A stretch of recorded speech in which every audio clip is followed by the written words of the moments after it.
All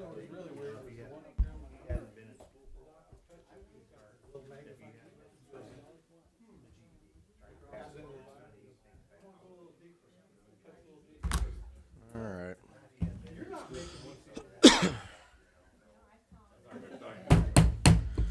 We'll call this regular city council meeting to order on December 2nd, 2024 at 6:01 PM. Roll call, please. Mr. Eimer. Present. Mr. Bateman. Present. Mr. Sanders. Present. Mrs. McCullen. Present. Mr. Parrott. Present. Mr. Downs. Present. Mrs. Ross. Present. Mrs. O'Donoghue. Present. Please stand for the Pledge of Allegiance.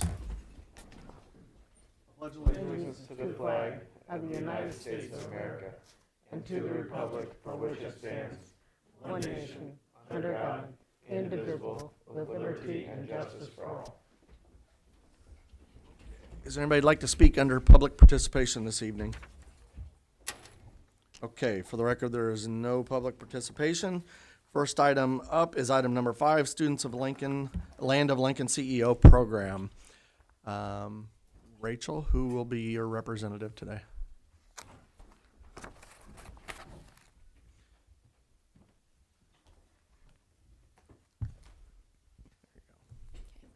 Hello everyone, my name is Ivy Sandel and I'm the Chief Marketing Officer of the 2024-2025 Land of Lincoln CEO class.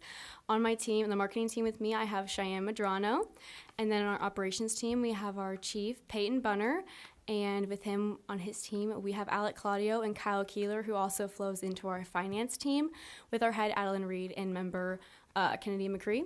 And then finally, we have our wonderful CEO, Finley Hewitt. So first, I'd like to thank you all for your time and interest in the program because it astonishes us every day how many people really want to see us all succeed. It's just crazy to think about. There are so many of you supporting us. So first, I'd like to talk a little bit about the class. So it is a dual credit class through Heartland Community College. So not only am I getting these high school credits to help me graduate, but I'm also getting college credits to get me a little step ahead. So that's a big bonus for that. It also doesn't function just like any other class. We are based out of Lincoln Community High School, but we offer this to Logan County students in general, and they get to come to Lincoln or wherever in Logan County that we have class because it's not an on-campus class. It's off-campus for the first 2 hours of the school day. So the first semester, we start out by raising money. This year we did a 1 to 100 challenge where we got $1 and we had to make that into $100.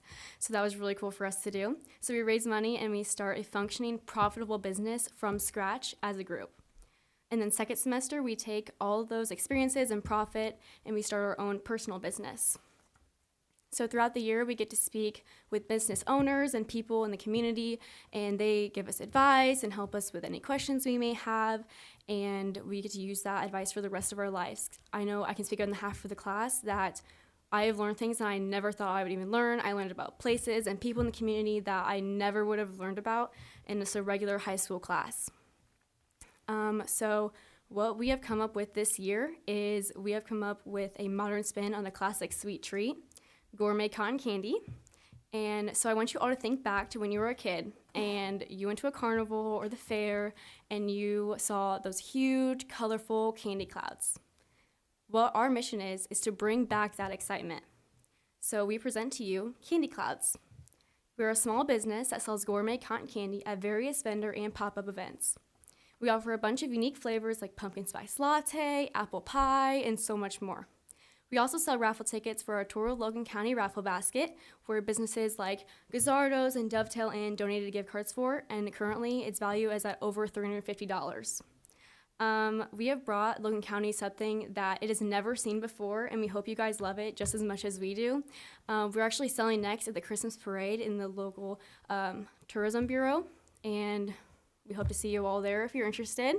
Thank you guys so much for listening to us. And another resource that we got from this class is we would have never been able to set up in the Tourism Bureau without all the resources that we got. So that was really amazing. So thank you guys.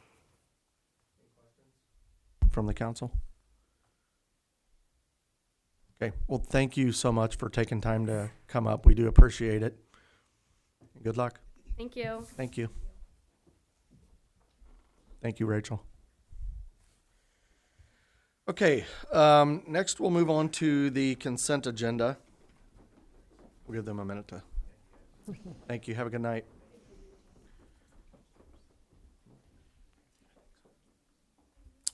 First, I'm going to remove item C from the consent agenda. We'll still vote on it tonight, but we're going to have to request an amendment to that, and I'll let Ms. Bateman explain later.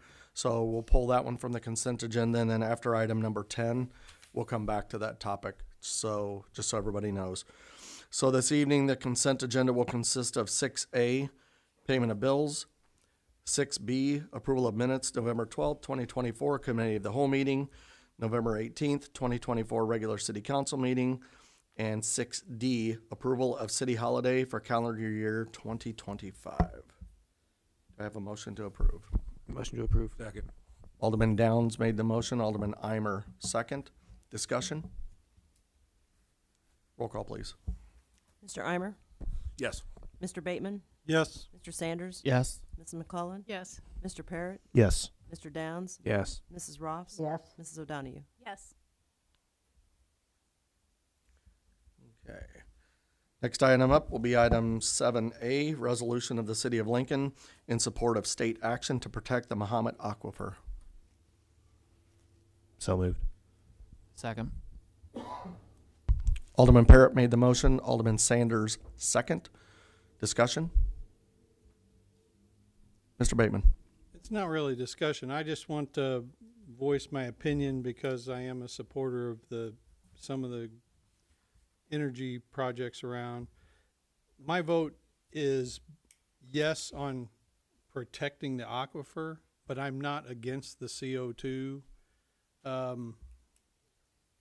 storage. So, again, I think there's better ways or a different way to move this around the aquifer or find other resources for this storage. We've been storing natural gas, as the lady explained last week, underground and other stuff underground for a long time. It's just anytime it's something like this is near or would go through a body of water, I just think that there should be some additional research. So mine is to protect the aquifer, but I'm not against the CO2.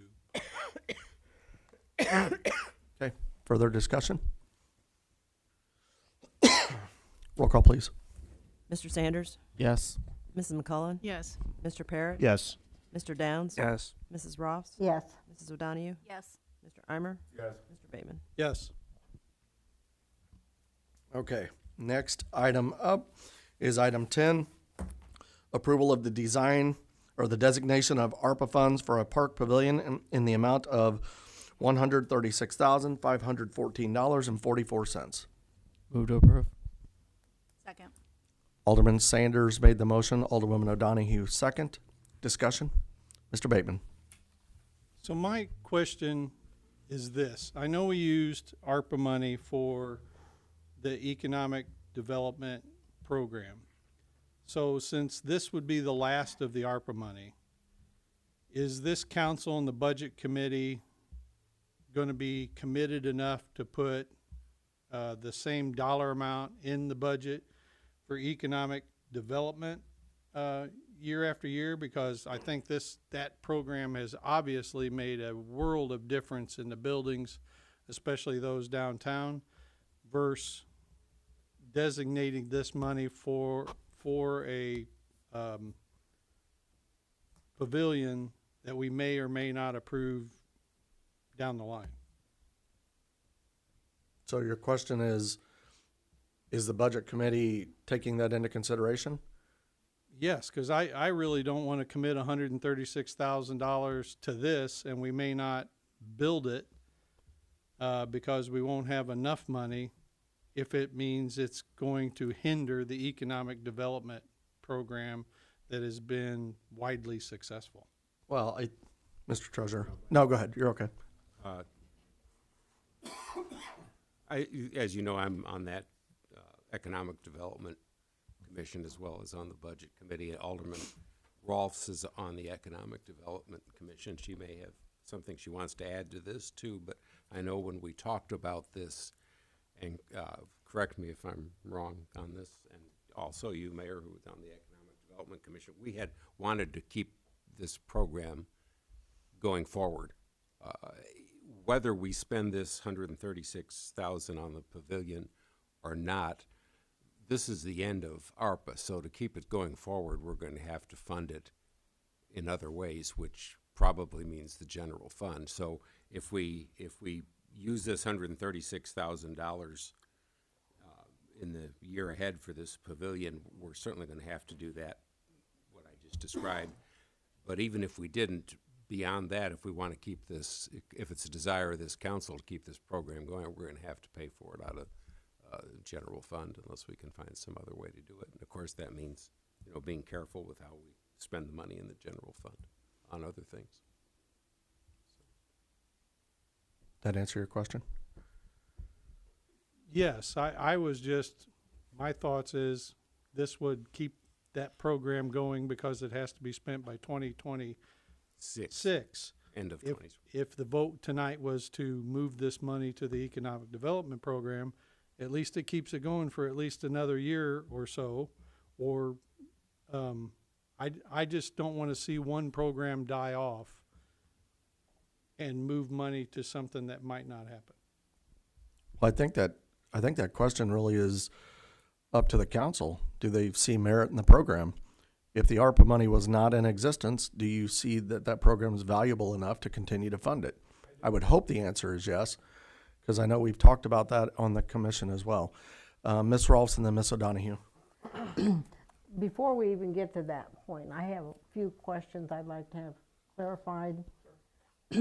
I went back and I pulled up the dialogue that we had last week, and when I actually saw in print what the dialogue was, I had several questions. The comment was, I am proposing that we put the remaining amount toward the pavilion, or I would say 8th Street, but that was not a final thing location. Correct. I'm not sure exactly what that means. Does it mean that the 8th Street isn't the final location, that it could go somewhere else? Or was she talking about location within the 8th Street property? Because to me, the comment that she made caused me question. That's one question. Well, I think the answer to that is the council has not given a definitive answer on location. It is the desire of the Parks Committee and those individuals who have been working on that, that is the location where it should be. And we have a specific spot that we've been looking at on that location, but that could change depending on the will of the council. Okay, so the council would have a decision then when that came forward? They will, but I'll also remind the council that the engineering for that particular pavilion, the location also weighs into that. It factors into that location based on the grades of the property and things of that nature. Mr. Landers can jump in if he'd like, but I believe that that's what we've talked about in that committee, correct? Yeah, just depending on if you have a flat ground or hilly ground where you have to make up a difference. Just to be a difference in, I don't know if it'd be any difference in structural design or anything, but it could be difference in preparation, the preparation work that would have to take place. Okay, so I did kind of, that it could depend. It might not necessarily be 8th Street, but most likely will be. Correct. I think that's safe to say at this point. Okay, then the second question I had was the breakdown. There were so many figures that were thrown out last week. The $136,514.44. Then $85,000, then $19,000, then $50,000 grant, then $200,000 cost of pavilion. Correct. I wasn't sure how to follow that information and costs. If we voted to do the pavilion and didn't get the grant, then we have another $50,000 expense. So we start out with $32,000 for design for the pavilion, right? That's separate from. 32 was a request that's been approved, yes. So we start out with $32,000, and then we have somewhere around $136,514, I think, or is it the $200,000 cost of the pavilion? The $136,514.44 is the amount of ARPA funds that remains unallocated. So if we use all of that and it costs more, Correct? and we still had $50,000 of unknown income from a grant. I mean, I assume that she meant that that's what the T-Mobile grant would, the amount would be, was 50,000. Yes. I don't want like to make you know. Yeah, I think the best way to summarize it is the pavilion is estimated to be around $200,000. There is $32,000 already been approved by the council for the design and engineering, and that is to help Ms. Metelko apply for grants to fund the remaining part. The amount that is being asked in item number 10 on here is the amount of money remaining in the ARPA funds. And the reason why the 85,000 was thrown in there was because 85,000 had been previously earmarked for the Chicago Street properties. Now that it has new owners, that money can then be freed up for other projects. So it is part of this $136,000 request. Okay. There will be a gap that won't cover the complete $200,000, but we do not have to actually spend this money until the end of 2026. So that gives Ms. Metelko well over almost 2 years to continue to apply for grants to fill the gap. Okay, so that was part of my third comment, that gives Ms. Metelko time to explore other grants. So if she got the one, well, T-Mobile would be 50,000, we'll say. Correct. But there could be other grants applied for in the next 2 years that would go toward that funding. Yes, that's accurate. That's the intention. That is the intention, is to find grant money to pay for it. Okay, so I guess I would, and it kind of goes along with what Alderman Bateman is saying as far as having a question on our mind, okay, we got 2 more years. The ARPA fund is committed. We can't do anything with that anymore. Then we would be paying to have, or hoping to get more grants to pay for this 200,000 or possibly more by the time 2006 is over. It could be more than the 200,000. But again, after he made the comment, my question is, can that $136,000 be transferred from ARPA to the Economic Development Commission? I believe that's what Ms. Metelko had mentioned last week, that it could not. That it could not be transferred over? That's my scare. That's my scare, is that we're going to commit this money and then not be able to build a pavilion, and then we lose the money. I think if you take the money away from the pavilion project by voting against this tonight, which is your prerogative to do so, then the likelihood of the pavilion becoming a reality is much slimmer. It's a bigger hill to climb from a grant perspective. And I think that's why Ms. Metelko, she's actually sat on this for several months and stayed in communication with Mr. Woodhull because of that 85,000 sitting there and making sure that all the money is allocated.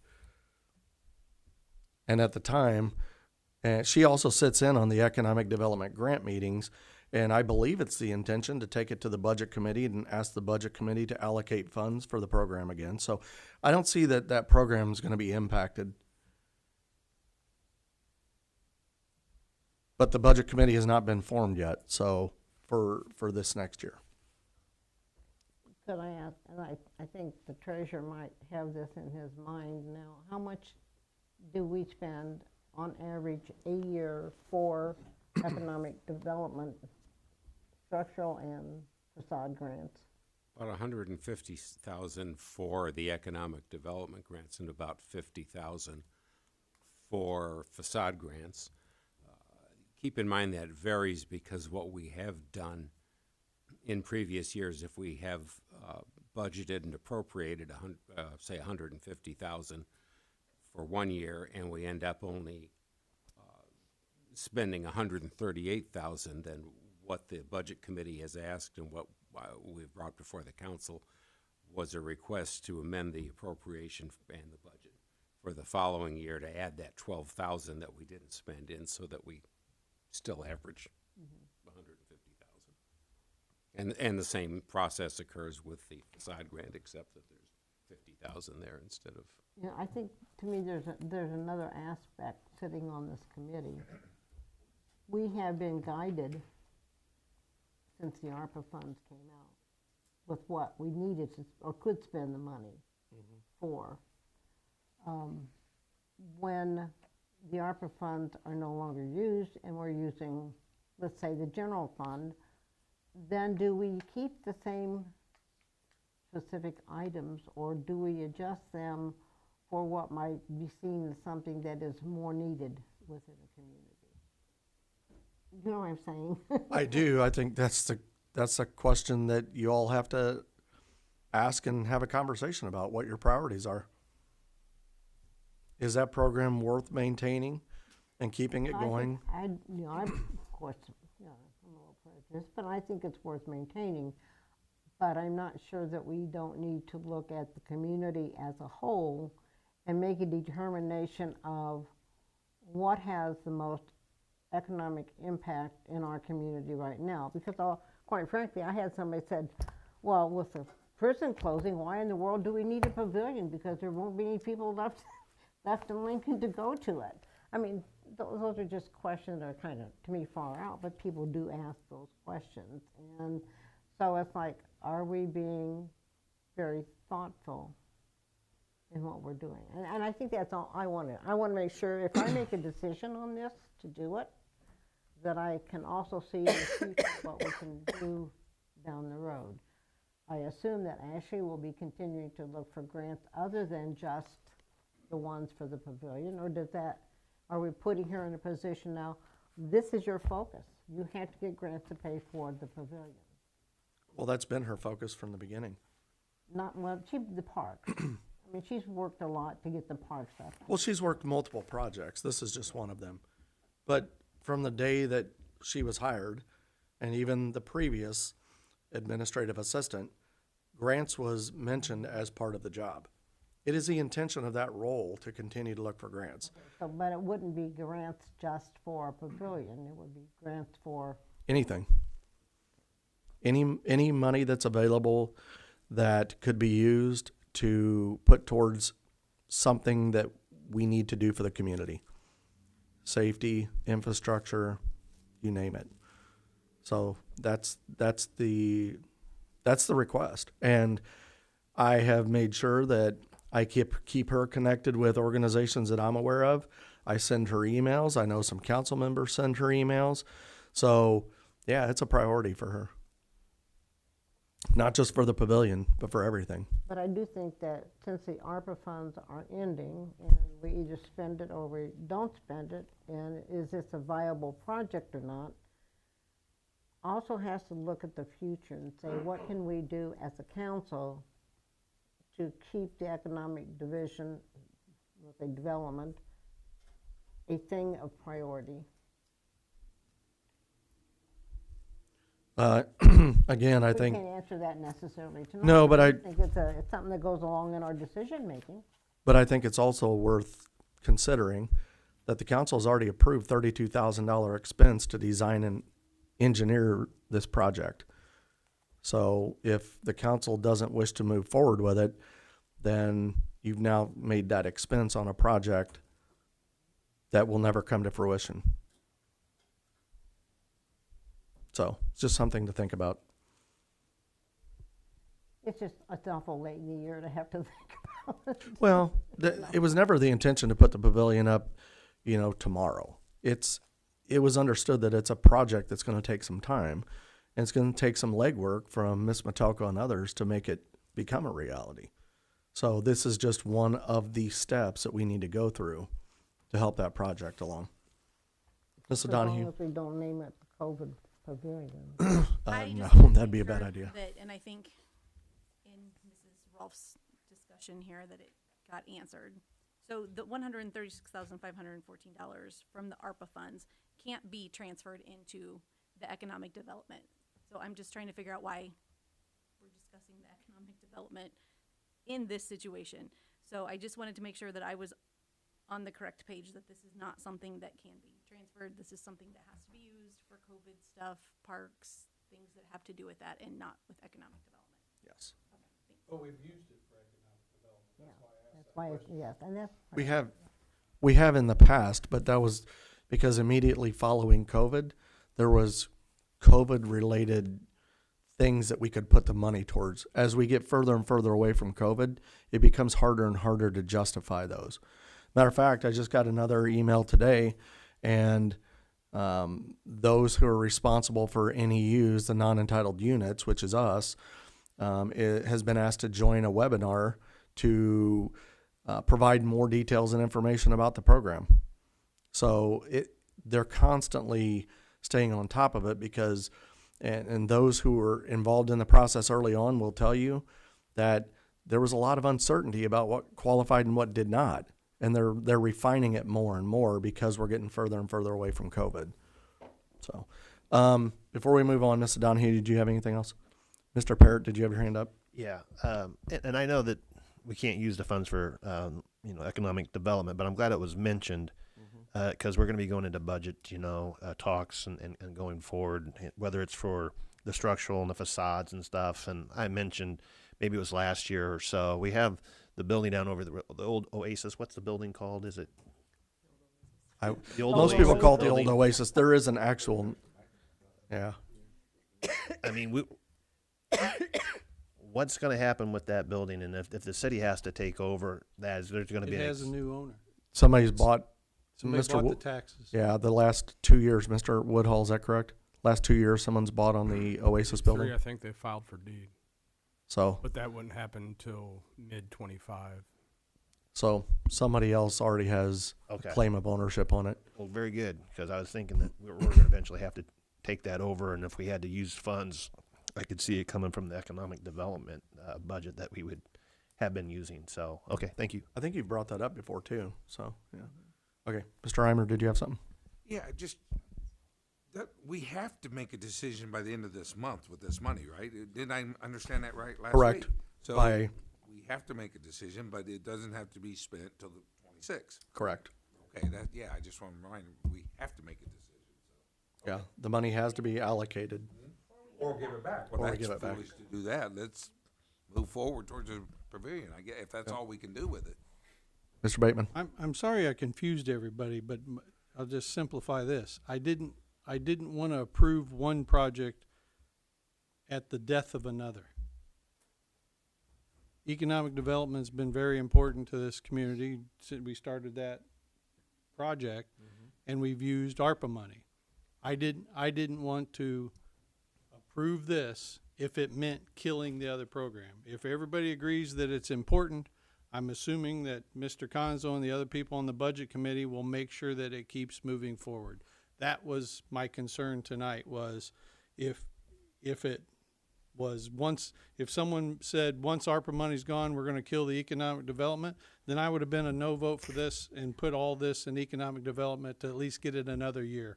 Me too. Because there was a lot of roofs on a lot of bad buildings put on because of that program. So I just, that was my statement, was I didn't want to approve one at the expense of another. If we're all sure that it's gonna pass, that we keep the other one going, then I'm okay with it. I am certain that the Economic Development Grant Commission is going to make a request to the council to fund that program again. We've talked about the scenario when the ARPA funds run out, what do we do? And I mean, obviously we haven't made an official recommendation, but conversations always lean towards, yes, we'd like to see this continue. So, Ms. Ross, did you have something And else? we do throw out different ideas. Mhm. We don't move on them or anything, but a lot of times we throw out ideas about other avenues. So I do hope if you have any questions, any comments, anything you hear in the community that they feel is worthy of economic development money, that you would let us know on the commission so we can make sure that that's in the repertoire of what we're looking at. Agreed. Okay, any other discussion on this item? Okay, roll call, please. Mrs. O'Donoghue? Yes. Mr. Eimer? Yes. Mr. Bateman? Yes. Mr. Sanders? Yes. Mrs. McClellan? Yes. Mr. Parrott? Yes. Mr. Downs? Yes. Mrs. Ross? Yes.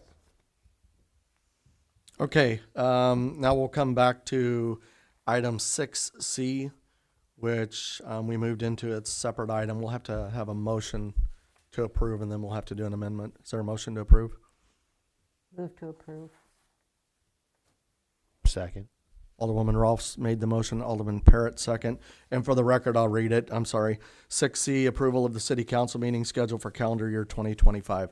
Okay, Ms. Bateman, do you want to explain the amendment that you're requesting? Okay, last week when we changed the holiday, the president taking the President's Day, leaving the President's Day as being a work day and giving the day after Christmas off, I changed that, but not until late did I realize that reflected on the meeting schedule, because the meeting schedule had President's Day as being off, so our meeting was the next day.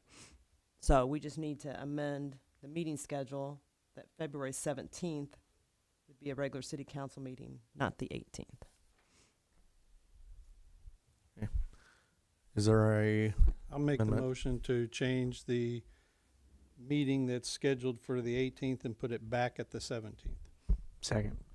Alderman Bateman made a amended motion, Alderman Downs second.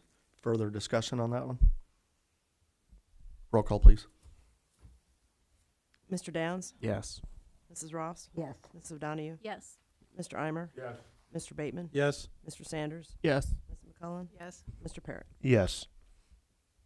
Okay. Is there any further discussion on item 6C as amended? Motion to approve as Oh, amended. we've already made a motion. You're good. Okay. If there's no further discussion, then we will vote on item 6C as amended by the previous vote. Roll call, please. Mr. Parrott? Yes. Mr. Downs? Yes. Mrs. Ross? Yes. Mrs. O'Donahue? Yes. Mr. Eimer? Yes. Mr. Bateman? Yes. Mr. Sanders? Yes. Mrs. McCullen? Yes. Okay, that brings us down to announcements. Only announcement that I've got is the parade. Christmas parade is this week, Thursday at 5:30. Is it 6:30 or 5:30? I thought it was 5:30. I think it's fine. Earlier the better. Yeah. I thought it was 5:30. I haven't received the Hold on. lineup from tourism. Yeah, that's supposed to go Got out a motion tomorrow. of hands of who is going to show up and walk in the parade, so Mrs. Bateman knows how much candy to haul out of City Hall. I'm not walking, but I'm gonna ride with a reindeer. Ay, ay,